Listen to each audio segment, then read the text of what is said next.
and good evening. Thank you. Thank you so much for being here. I'm Melissa Gradle, the Executive Director of Poets and Writers, and thank you. And I am delighted to welcome you to the Greene Space. As we're getting started, may I invite you to turn off your cell phones? Thank you. And welcome also to those who are watching remotely. We are thrilled to present this evening of poetry with Fady Joudah, the 2024 Jackson Poetry Prize winner, in conversation with Pádraig Ó Tuama. Poets and Writers is proud to steward the Jackson Poetry Prize, established in 2006 with a gift from the Liana Foundation. The prize recognizes an American poet of exceptional talent, and it is named for the Susan and John Jackson family. The Jacksons are with us this evening, and I would like to recognize them for their extraordinary generosity and vision.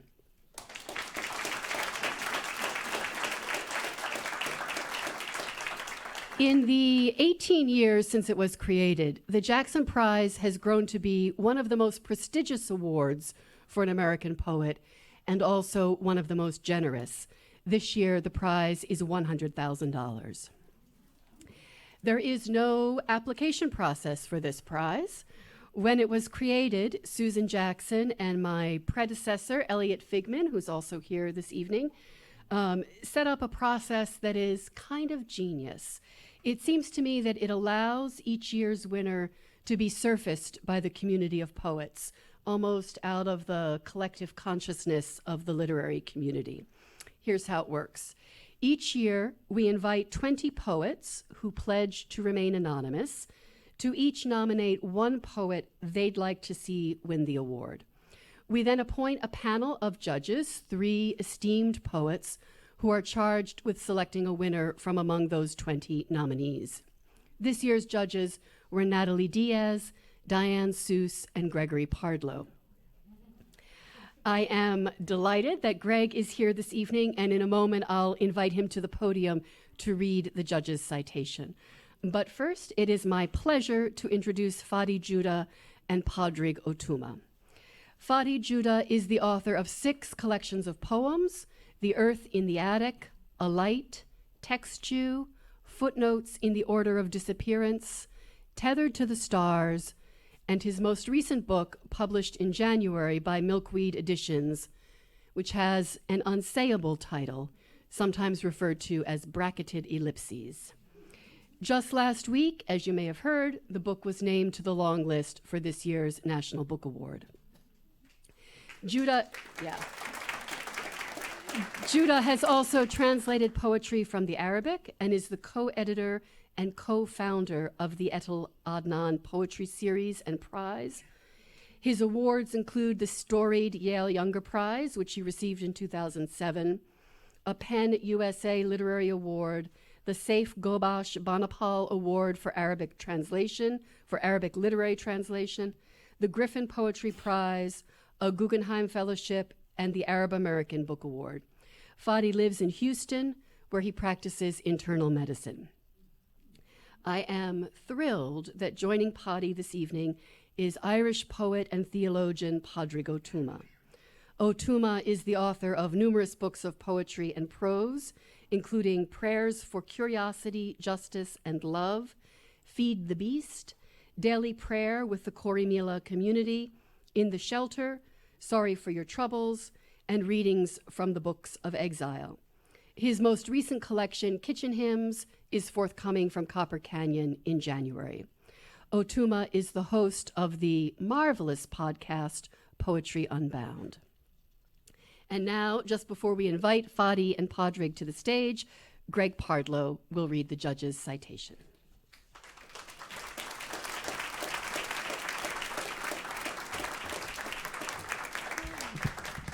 Good evening, everyone. Okay, thanks. Good evening. It's great to see such a packed house. This is a distinct honor to get to read the citation on behalf of my co-judges. We had a blast reading through all the books. Diane Seuss and Natalie Diaz So I'll just read. The Jackson Poetry. These are your remarks. Where is she?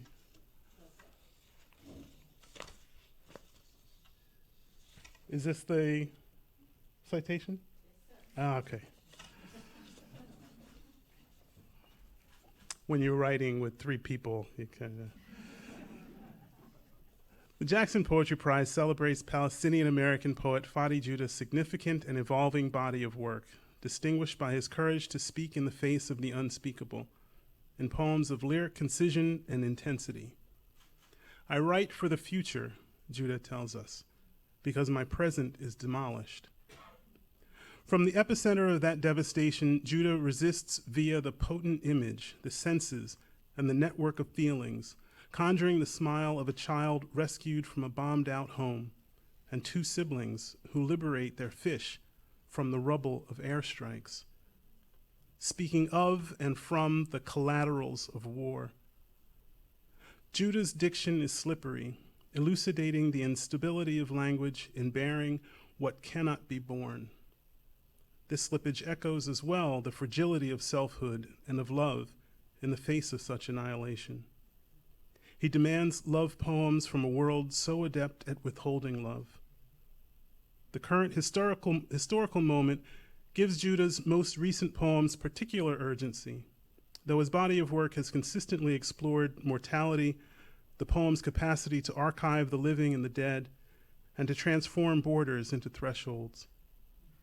Joudah's lyric gift generates a transcendence into unity, from womb to breath, and one with oneness, I be, from the river to the sea. Thank you, and welcome, Pádraig and Fady.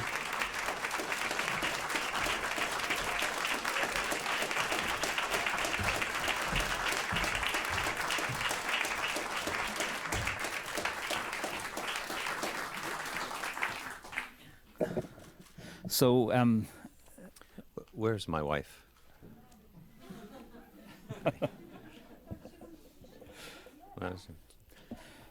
Maybe she's sitting with a friend.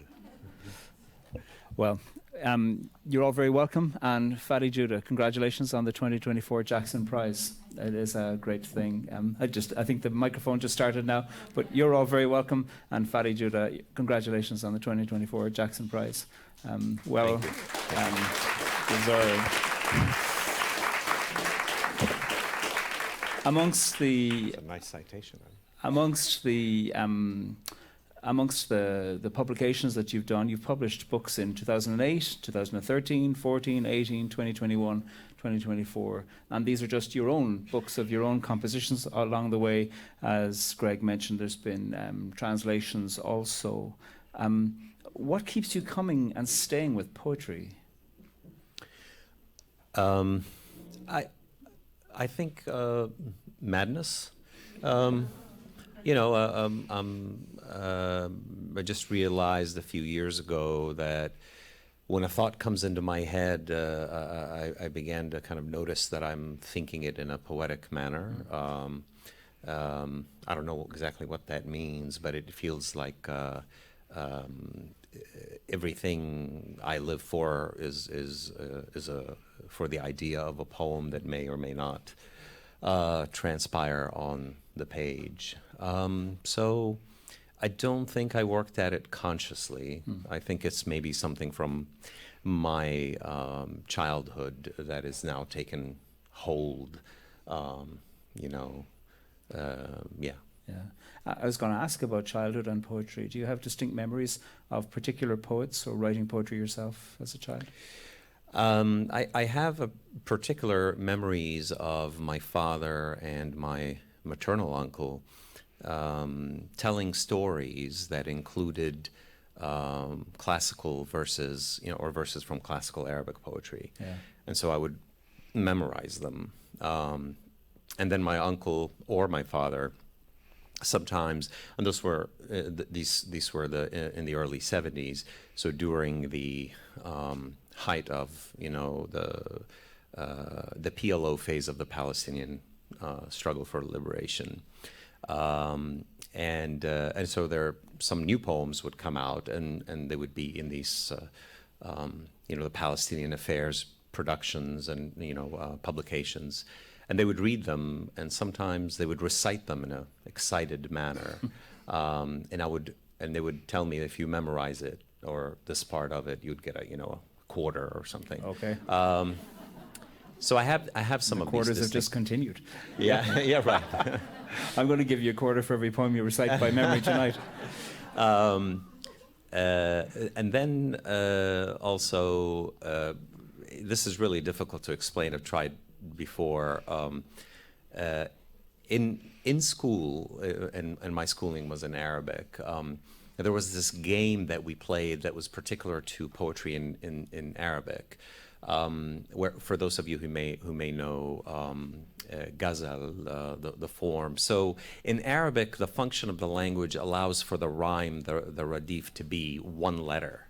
So the rhyme scheme itself is several letters at the end of a word. But the last letter. So if I tell a verse from memory. And it ends, you have to find a verse from your memory that begins with that letter that ends the last one. So we would have, sometimes on our bus rides from home, we would just get into these, duels. Yeah. And so I really, from a young age, had such a fascination with the way the alphabet makes music in the mind, Lovely. Well, we're going to take a hop, skip, and a jump through your own your collections of works as you and I have a conversation tonight. There's some themes that seem consistent throughout your work, and then other themes that emerge. And so, we'll take a little dip into each one. In 2008, you published The Earth in the Attic, and I wonder if you could read the Tea and Sage poem.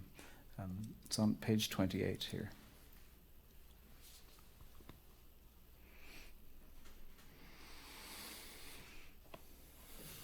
The Tea and Sage poem. At a desk made of glass, in a glass-walled room with red airport carpet, an officer asked my father for fingerprints, and my father refused. So another offered him tea, and he sipped it. The teacup, template for fingerprints. My father says it was just hot water with a bag. My father says in his country, because the earth knows the scent of history, it gave the people sage. I like my tea with sage from my mother's garden, next to the snapdragons she calls fish mouths coming out for air. A remedy for stomach pains she keeps in the kitchen where she always sings. First, she is Hagar boiling water where tea is loosened. Then she drops in it a pinch of sage and lets it sit a while. She tells a story. The groom arrives late to his wedding wearing only one shoe. The bride asks him about the shoe.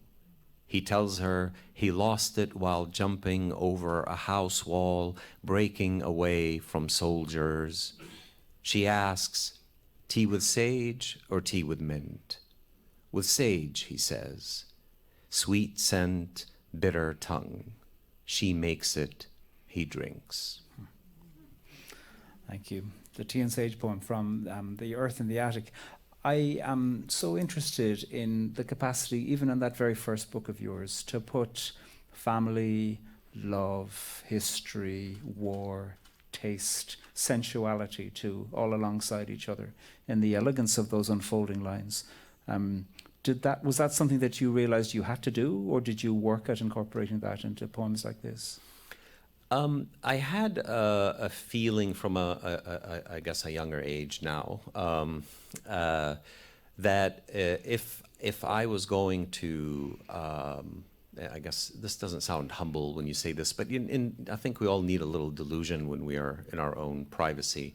If I was going to strike some kind of gold with my own poem, that I had to create a mythic feeling. And I feel like the way we, one essential way that poems stay with us, is that when the poems succeed in having a conversation with time, and it feels like it is having a conversation with time. And so somewhere along the way at a younger age, I realized that half the stuff that I loved in poetry was because it survived in time. Yeah. And I didn't know why. So when I was working on my own poems, I always struggled with how does time work in the poem. Yeah. But sometimes it doesn't, but Sure. I mean, I'm going to ask you to read another poem from that same book in a while, which is explicitly about time. But this has time and lament and taste together. I was so interested in the sensuality of that. And in the commemoration of it, I wondered, is poetry on the tongue also like the taste of sadness on the tongue, amongst other things too? You know, sweet scent, bitter tongue, she makes it, he drinks. Does poetry do the same thing? Is it a recitation of sadness sometimes? I think I would say it is about memory, and the senses do engage our memories. So if in a more direct sense, you know, when as a child you're introduced first to tea. I'm sure you have your own experiences with that. There wasn't a time before tea. Let's just make it really clear. That, you know, I remember that everybody around me is drinking tea with sage or tea with mint, and the aroma is not quite what the taste is. There is a gap. And so as a child you encounter this and you're like, what just happened? So a memory is created, a feeling, and also a disparity that you have to bridge. And I feel like that's how these things enter the poem, because ultimately for my existence as a Palestinian in the 20th or 21st century or whatever, this has something to do with it, that I am also always, particularly in English, bridging a gap. Yeah. I wonder if you could read The Way Back from that same book. It's on page 30. You know, it's a poem that was very. I like this poem, but recently people have asked me to either to anthologize it or like you just did, to read it. So I guess it came through. The Way Back. I know an axe and a turtle's shell. I know the day I won a silver watch in school, then came home with my father to tell my mother her mother had died. I know the way my mother slapped him and let her nails linger. Bleeding, he smiled to teach me. We slap whom we love.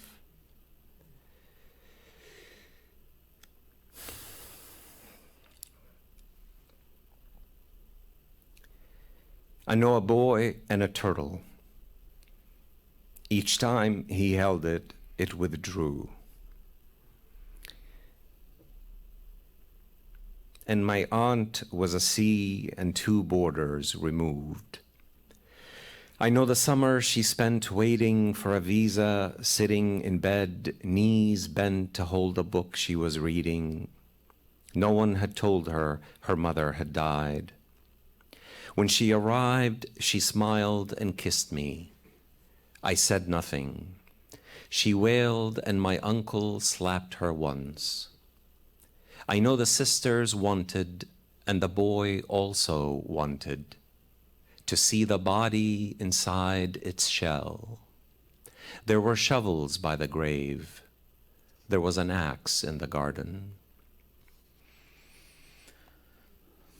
I'm surprised at reading it now, because obviously I know quite the long narrative story of the poem, to just realize that there are so many people in this poem, and they have been through so much.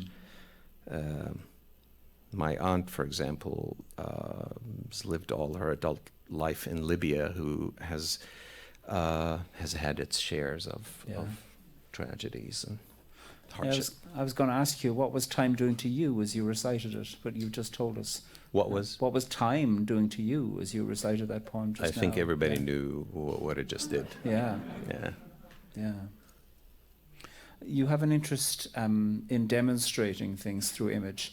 Just in this poem here, there's the watch, you know, as the symbol of time, you know, and a way to keep time, if that's ever possible.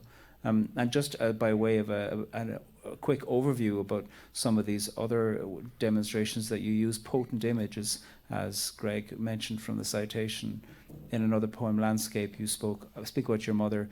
When she was a newborn, they ran back to the tent and found her cooing next to a bomb that didn't explode, and so they named her the Music One. And then there's another poem titled The Name of the Place. And once a refugee girl watched me write, bouncing a blown condom that filled to float into air, and she smiled.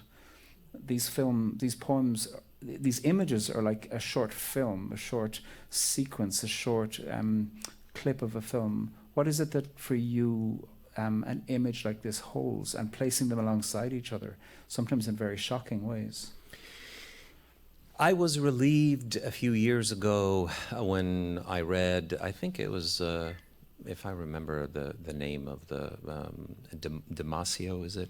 A neuroscientist. When I read his take on the word image in the brain, when you say image in the brain, you're talking about neural patterns, the grid that something creates, you know, a feeling, a memory, and so forth. And so I mean, obviously I'm just describing narrative, and since we are in a capitalist world, and just what to think of what to do with narrative economy, and what happens when you perform narrative economy in the poem. And as you say, because I sometimes live these images or have lived these images, I don't really know how a reader would receive them necessarily, because their association, everyone's association with the moving image, it may not be the same. So I just it becomes kind of like artisan work. But you don't. You restrain yourself from explanation, or saying, "See what I'm doing," and that's the art of poetry. But it's something else as well. It is the art of poetry. You know, again, I go back to this is one. What I'm going to say is probably one aspect of the answer to your comment. Here you are, a Palestinian. Here I am in English, and one of the, you know, I was born in Austin, grew up in the Middle East. I come back here at 19, and then you start realizing how like I was totally shocked by an encyclopedia of a language towards me and my people this country has, and of course still does. And one of the things was, most of it was denigrating in one way or another. One of the ways this denigration took place was actually through poetry. So my relationship to Arabic poetry was not a poetry of politics or propaganda or so forth. And whatever was or is political in it is not it's about being. It's not about systems. And so I wanted to maintain the integrity of my relationship to poetry through my first encounter with poetry, which happened to be through Arabic. But you know, it's as I said, you know, I mean, as I said in one essay I wrote, I mean, jokingly, God tried one alphabet to one people, worked for a while, didn't work, moved on to another alphabet, and then moved on to a third or a fourth. And so, you know, also as a poet, you kind of get to, it was interesting for me to kind of, you know, think about what does it mean that I'm writing in English. There's a lot to say about that, but one of them was like, well, you know, we're just people on this earth muttering stuff off with different alphabets. So I think language is in, I want to think in a romantic sense, perhaps. Language is in the service of poetry, which is to say that, this bizarre dream of a poem that is free of alphabet, but it can't be. No. And so that kind of aporia or, unsolvable paradox is something good, is a good psychosis to inhabit, I think. Yeah. Well, we're back both to psychosis and also to the distance between the smell of tea and then the taste of it, in terms of the gap between those. You have two poems with the same title, one from A Light in 2013, Mimesis, and then from your most recent collection, there's a poem of a similar. I wonder if you'd read both, and then we'll talk about how you're revisiting those. I'll have the other one open for you.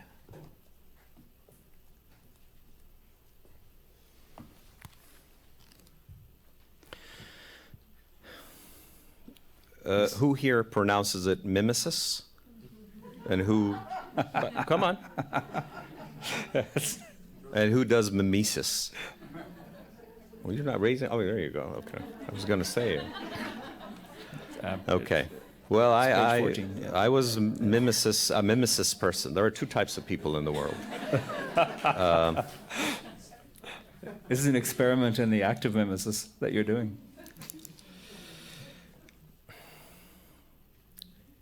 My daughter wouldn't hurt a spider that had nested between her bicycle handles. For 2 weeks, she waited until it left of its own accord.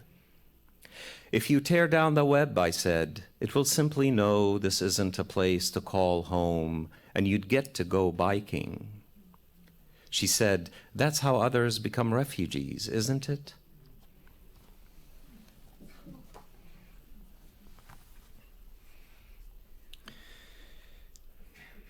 This morning, I don't know how, an inch-long baby frog entered my house during the extermination of human animals live on TV. I recognized the baby's dread. It leapt into shadows, under the couch, into my shoe. My son was watching. Gently, patiently, I followed it on my knees with shattered heart and plastic bag, coaxed it, caught it, released it into the yard, and started to cry.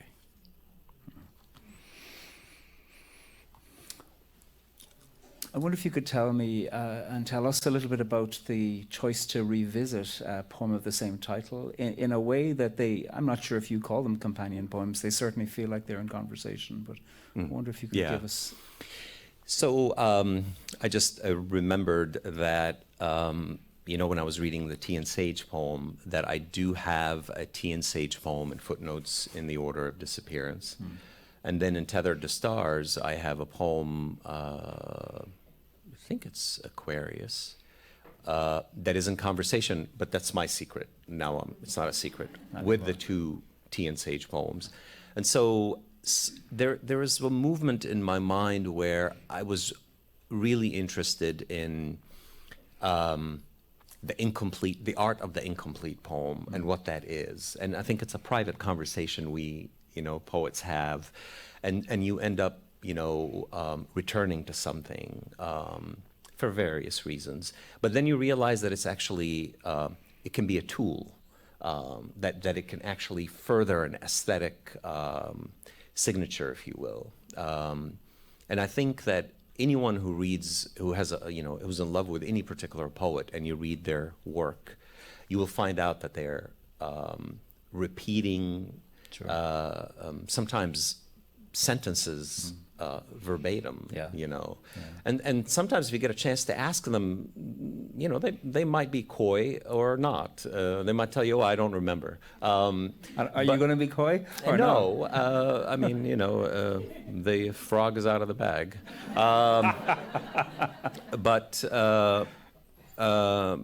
So that's one thing where I guess at a younger, I think even, we were talking earlier in Text 2, there's a poem about revenge, and the last line of it, I'll lick your ears against revenge, repeats in the latest book in a poem whose first line is, why don't you denounce what you ask me to denounce, and it ends with, so it's like I really liked the line, but I'm not so sure, like I wanted to say it again. The critic, the Moroccan critic Abdel Fattah Klito, if you haven't read his literary criticism, it's stunning, says that, you know, essentially we all write one book, and you keep repeating it to get it right, or you're not satisfied, because the book, that one book that you had an idea of keeps changing as your life moves forward. Yeah. So that's one sort of generic answer to genuine nonetheless. But with Mimesis, really, it became, it was a poem written out of a familial intimacy and much more. And then it became quite a hit. And it got anthologized a lot. Now, I don't know what a lot means, so maybe I'm exaggerating that. But it seems like everybody, you know, pops up, wants to say something about Fady Joudah. It's like this poem keeps coming up. And when this started happening, considering that the poem was published, you know, 10, 11 years ago, I began to feel uncomfortable because I wasn't entirely sure that, if I may say so, and be forgiven for my lack of nuance, that I was living in a society that really understood the poem. And, you know, the poem, first of all, has a very spontaneous conversation with Islamic lore. For a story that the prophet was with a spider. And so when I read this poem as I told you earlier, in Bangladesh, the crowd was, I mean, their reaction, I knew exactly what their reaction was, because it was a transformation of something they grew up with, but it was put in a contemporary mode and without any reference to any, you know, thing. And I also think that we seek here some kind of I don't know what the word is, but a pass or to be absolved. And I think the poem was absolving many of its readers of something that I wasn't interested in absolving them of. So everybody seemed to love their empathy toward refugees by this poem. Yeah. And, you know, it is absolutely one of the unspeakable things to say, but to feel like, well, here is Mimesis for you again. You know, and they're both simply lived experiences. It stayed with me, and here we were. You know, my son waking up to go to school in the morning, and you know, me turning on the TV, and the baby frog comes to send me a message. And I also think that, you know, sometimes you have these conversations beyond the titles, because, you know, if you you know, you want to say, if you understand the plight of refugees in the world in which we create refugees, then you need to understand also some of the inevitable or potential inevitable consequences, like moving from displacement to ethnic cleansing or to genocide, or and so, you know, you can ooh-ah a poem all you like, but, you know, but have you said a word about Palestinians throughout your spider journey? Yeah. I wanted to to ask this way I've ruined both poems, I think. No. Well, in fact, what's coming to my mind is that there was around the time of the Irish Good Peace Agreement, there was a poem that was lauded for its reference to a particular Greek myth and this moment of great transcendent forgiveness.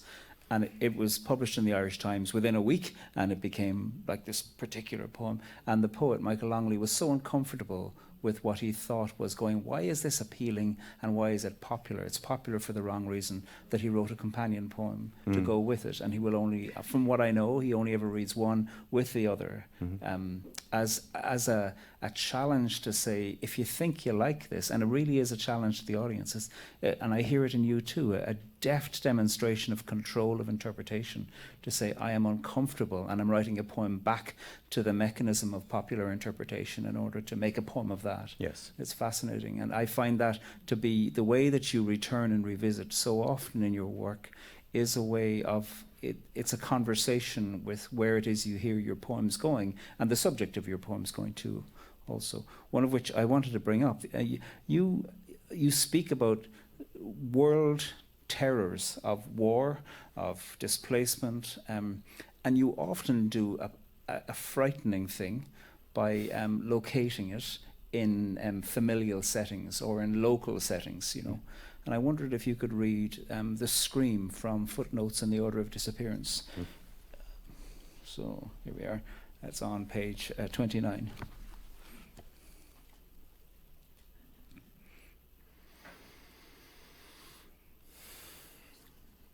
All these daddy poems. The scream that startled me while I was on my knees depositing my son one morning in the kindergarten line stationed in the cafeteria, theater, gym, where he sits facing the stage amid 12 rows of kids waiting for the bell. That pierce came from behind, from a boy with bloody nose, his fingers bearing the coagulating fluid of his life. I, a doctor with warm sweat invading my pores, turned toward him and cupped his face as in a prayer. A mother, not his mother, came with a paper towel, wiped off his nose, and left as fast as she came into the scene. The evidence erased, the boy stopped crying. I asked him what happened. He pointed to the boy behind him. I questioned the accused, and he seized into absence. A nurse came and took Abel. I stroked Cain's hair, his frightened stare, gorgeous eyes. He was beautiful.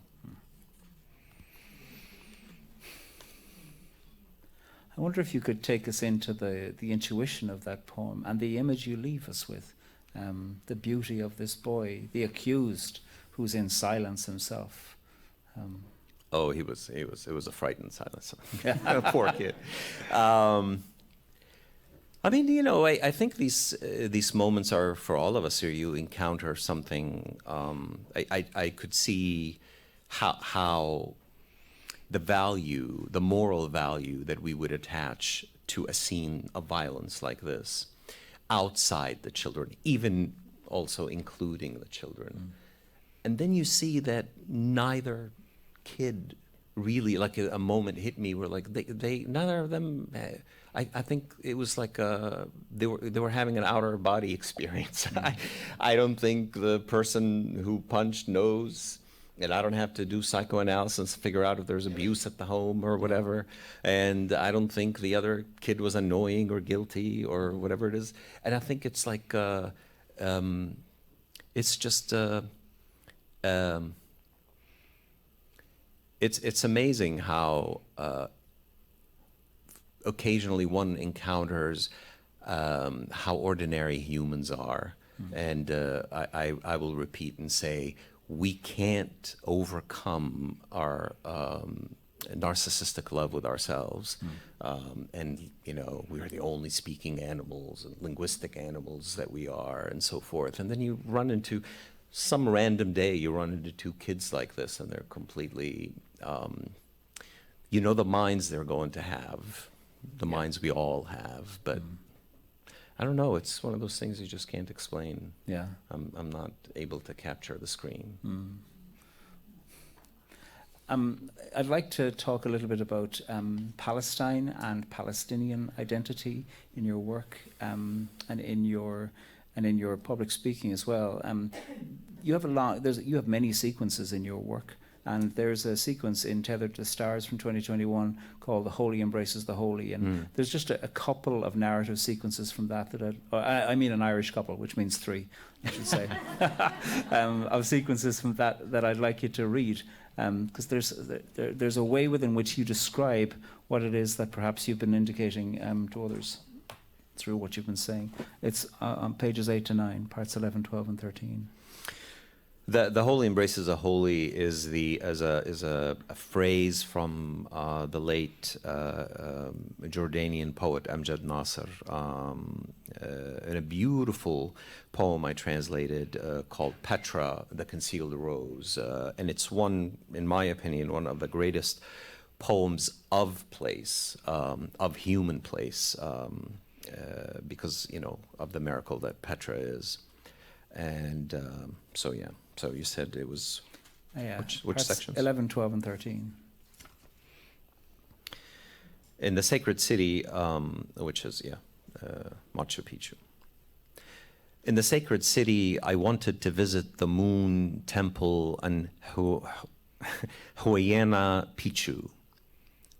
Time said I had to take the hill running and hopping at a comfortable non-stop pace so that I might make the last bus down to Aguas Calientes. On my way up, I passed a depleted man sitting on a rock. His half-life was visible in a plastic water bottle. On my descent, he was near the top, a decaying wolf who couldn't blow a house down. I stopped to water time. He gulped, said he was French, asked me where I was from. Did he say French, or did I infer it from the few words he muttered in his deep state of rapid heartbeat and mediocre oxygen exchange? He asked me first. After I insisted, he'd take an extra gulp from my canteen for heart and lungs to turn serene. I took his question to mean that he wanted to credit my kindness to a place when he gets to tell his story. I gave the credit to Palestine. His face, which had been a theater of struggle, went blank. Suddenly, he was playing poker alone. Did I have a face? Could I have passed for several options? Algerian, Spanish, or could I have been an Afrikaner? Maybe Palestine was the last thing he expected to hear. Or his face had nothing to do with the word. Maybe he anticipated American first and foremost, because I did say, water?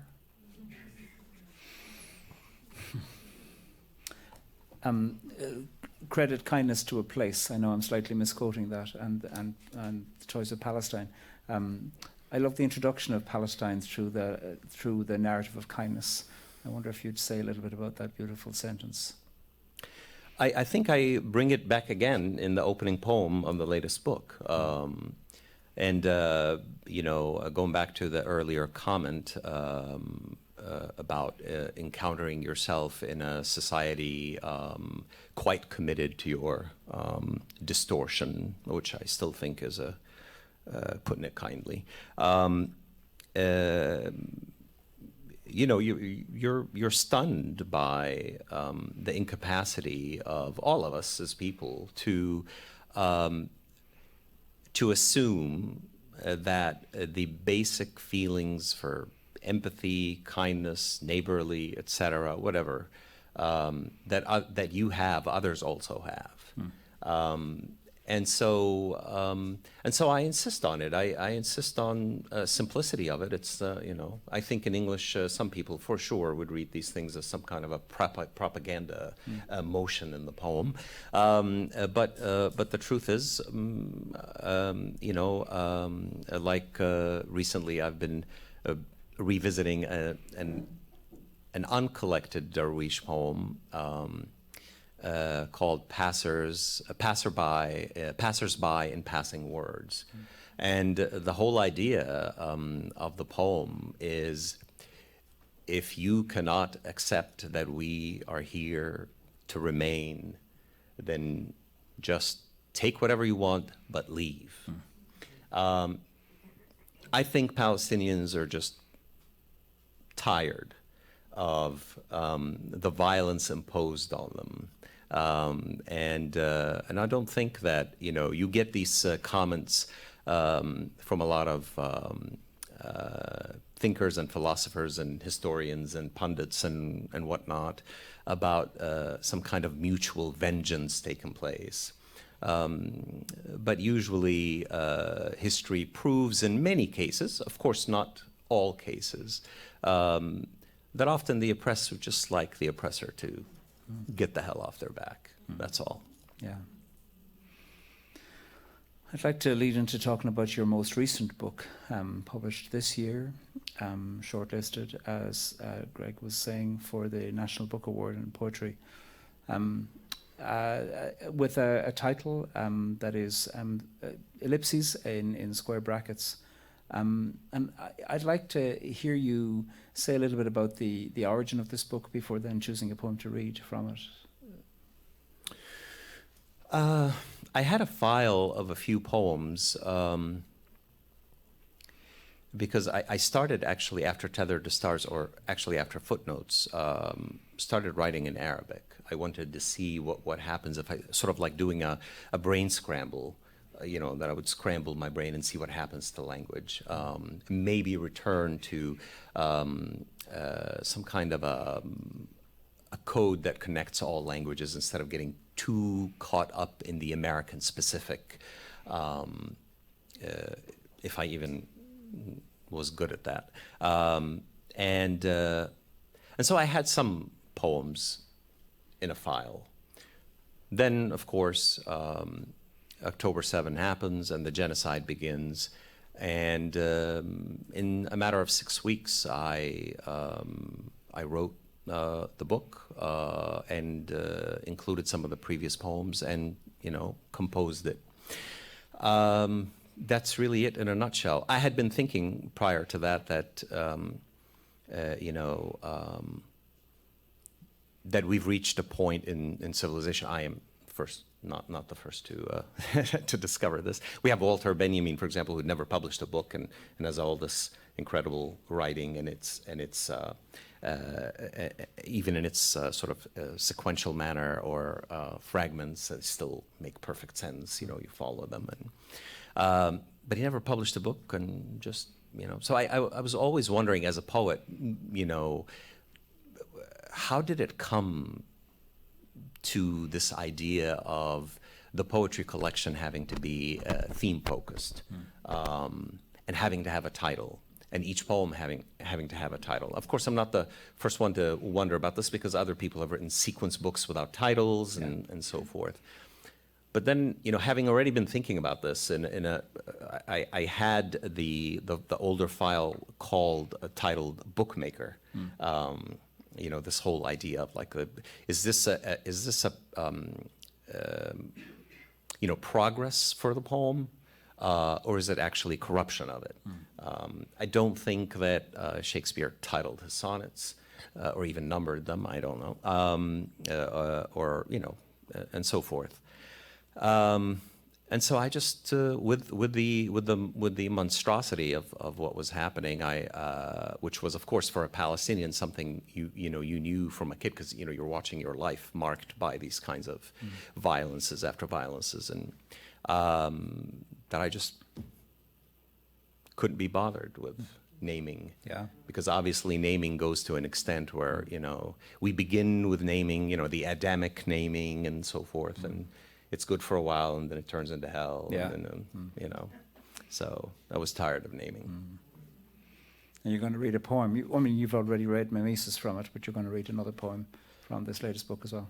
Were we going to close with that one? I was going to ask you a few more questions about it once you've read it. Yeah. You sure? Yeah.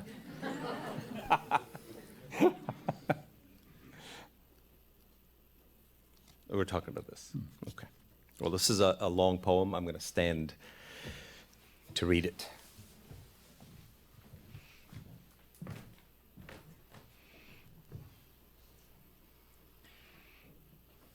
It'll take 8-9 minutes, so.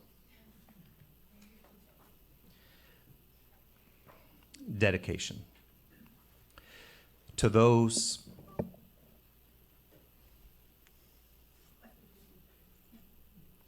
whose memory, imagination, and bodies are my memory, imagination, and body. From the collective to the one under the same assault, no matter our location on earth. Our bodies have different ways of knowing, but our bodies know. To the martyrs who witness from above and the living who witness on the ground. To those who will be killed on the last day of the war.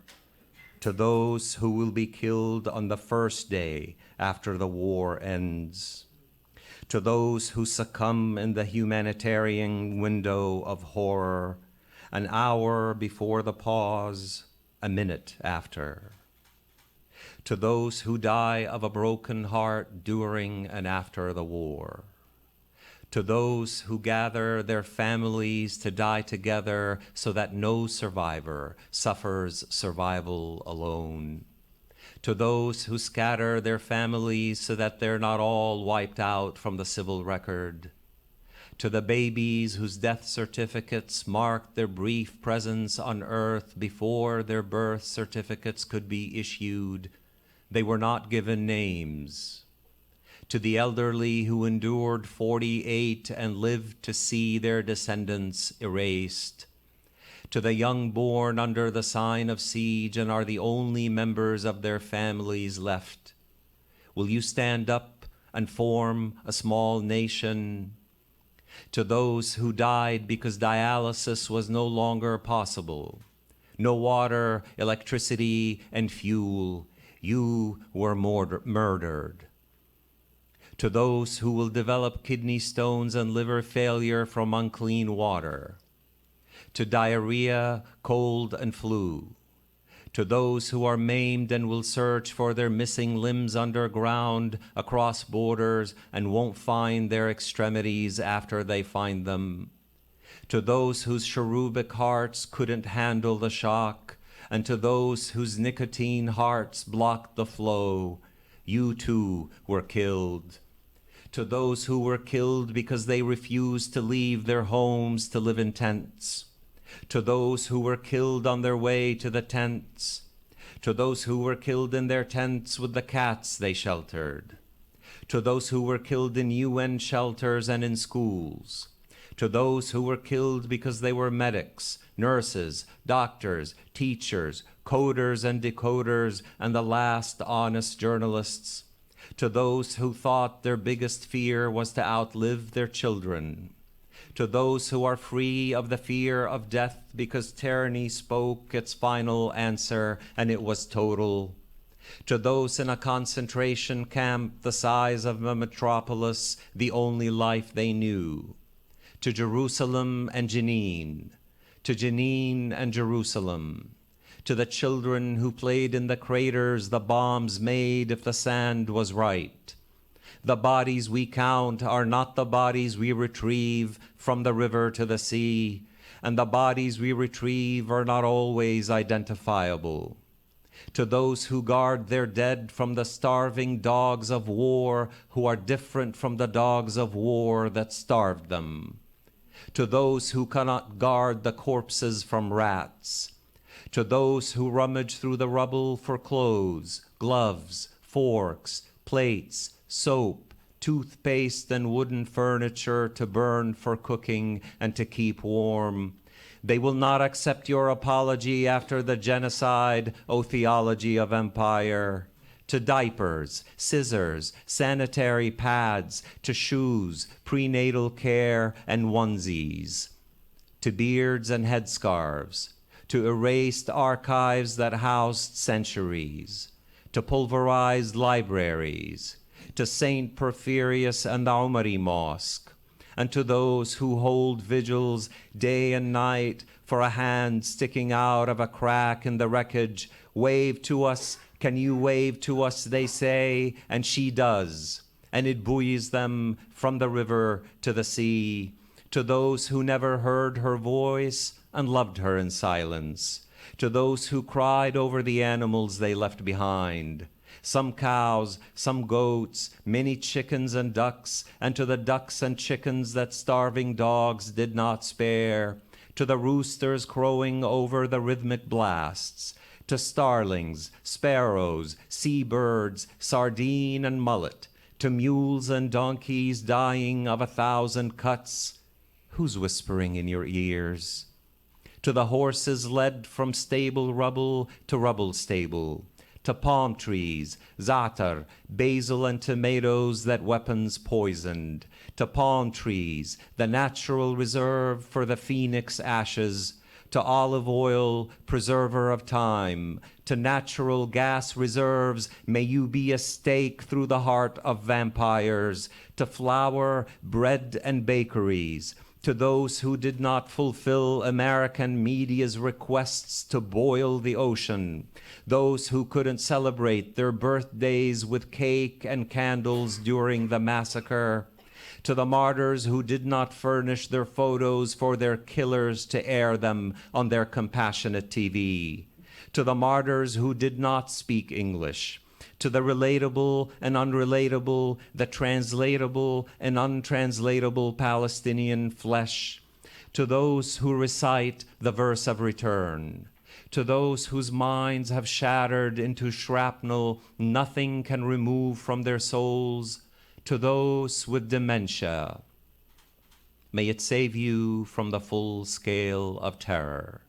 To forgetfulness win a mercy, to remembrance win a mercy, to crutches and wheelchairs, to those who composed songs and sang them to the syncopated thuds of annihilation, to life, to light, the light is dead, long live the light, to those who prayed in the pitch black night to the power of God, the only power available to them, but could not meditate on moon and stars, to those who found a way to fall in love, make love, construct a romance, a secret rendezvous, hold a wedding, and dream of moon and stars, to those who insist on homing their pigeons during the war.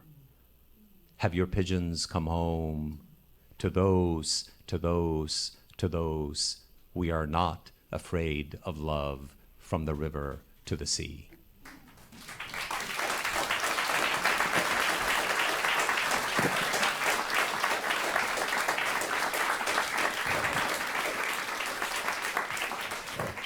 That's dedication from the most recent book. I was thinking about it as I read it, and thinking about how it's truth and love, it's calling out genocide, and it's filled with yearning and pathos as well. And the teleological two imagines a future even while declaiming and condemning the present that's being annihilated. I wonder if you could talk about you used the word psychosis earlier on. This poem feels like an elegant demonstration of what on earth can you say in the midst of all of this, using form, dedication as well.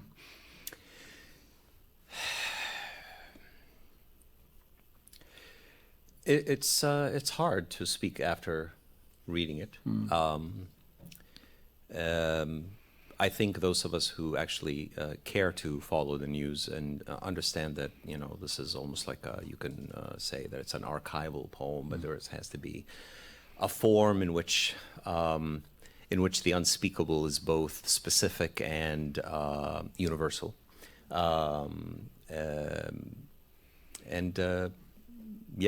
know, these, I think for us writers, these works come to you. Yeah. And you know them when they come knocking. You know, and it was, I mean, just, it had to be done. Yeah. It had to be done. Yeah. I think my last question is something that is in this poem also, but it is the way within which you continue to speak of love. When we were preparing earlier on and talking, you spoke about, you know, the seeming audacity of a Palestinian American man speaking of Eros. And in this poem, you celebrate and dedicate to those who met each other for sex during times of terror. Yeah. I wonder if you could speak of the importance of Eros at the heart of your work. I mean, you know, not to be humorous, but you know, we wouldn't be in this room without it, at least for most of us. So it is quite, again, I go back to what I said earlier, it's quite a normal function to encounter love. You're sounding very much like a medic now, a normal function. And, but it also goes back to what I said earlier, that, you know, this isn't, this isn't a way in English, I think, where a Palestinian or an Arab is really, I mean, it's one of the things that I recognize. I mean, I don't think that English knows how to receive an Arab or a Palestinian speaking about love. I don't think that English has even thought that that's not what it's capable of or has resisted.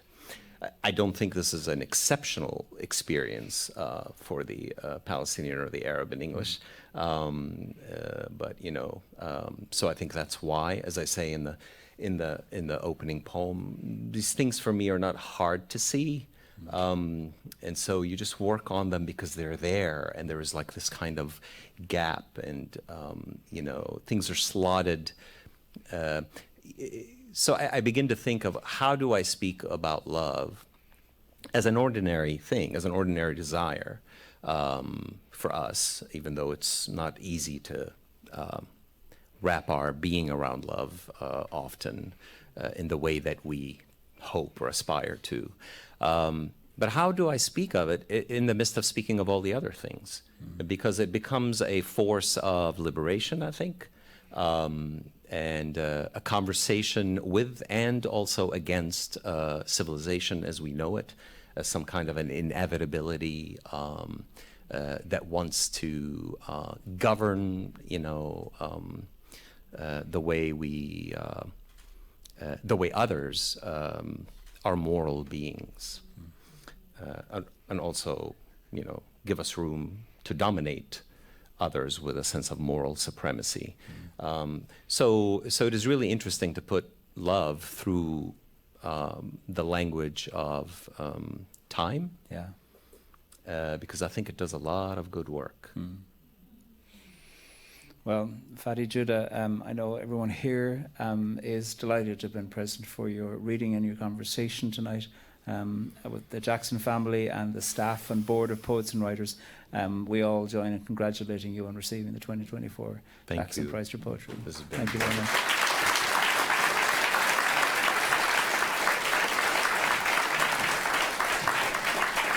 Thank you. Thank you so much. Pádraig, thank you, and Fady, thank you so much. Thanks again to Susan and John Jackson for their generosity. Thanks to You and Me Books, our bookseller this evening, the staff at the Greene Space, the Poets and Writers Board of Directors, and my amazing colleagues at Poets and Writers. And thank you very much for joining us. Poets and Writers counts on support from our community, so please subscribe and donate to make great things keep happening for writers. Thank you. Good night.